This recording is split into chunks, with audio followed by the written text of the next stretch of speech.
السلام علیکم ورحمۃ اللہ.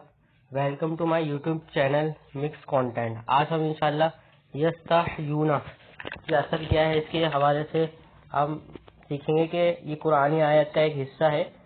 قرآن میں یستحیون ذکر کیا گیا ہے. اس کی اصل کیا ہے؟ اس کی اصل کیا ہے؟ اس کی اصل میں تھا یہ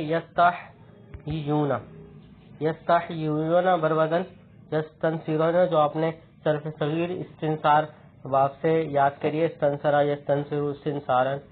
تو یستنصرون کی جمع، یستنصرو کی جمع ہے یستنصرون. تو یہ یستحیون بروزن یستنصرون، اس میں تعلیل کیا ہے؟ ہم جو ہے صرف کی کتاب کھول لیتے ہیں. آپ کے پاس جو بھی صرف کی کتاب ہے وہ آپ کھول سکتے ہیں. ناقص کے قواعد میں سے ناقص کا قاعدہ لگے گا، قاعدہ نمبر 5 لکھا ہوا ہے کہ اگر لام کلمے میں یا مضموم ہو. اب دیکھتے ہیں لام کلمے میں یا مضموم ہے یا نہیں ہے. ہا یا حروف اصلیہ ہے، لام کلمہ یا ہے اور یا مضموم بھی ہے. آگے کیا لکھا ہوا ہے؟ اور اس کا ماقبل مکسور ہو.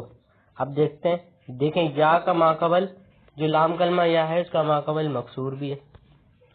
پھر لکھا ہوا ہے اور اس کے بعد واو جمع ہو، یعنی جمع کی واو ہو.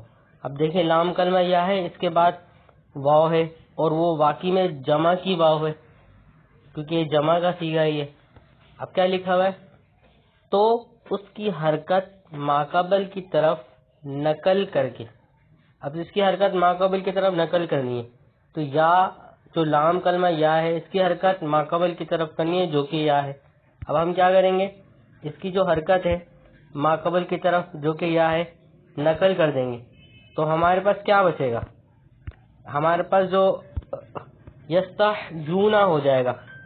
اب یا بھی ساکن ہو جائے گا اور واو آلریڈی ساکن ہے.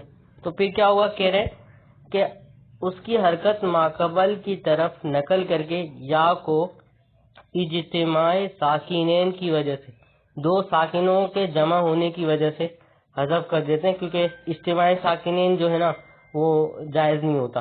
تو ہم کیا کریں گے؟ جو یا ہے اس کو حذف کر دیں گے. جب ہم یا کو حذف کر دیں گے تو ہمارے پاس یستحیون حاصل ہو جائے گا. کیا؟ یستحیون، جو کہ ہمارا صیغہ ہے یستحیون. ٹھیک ہے.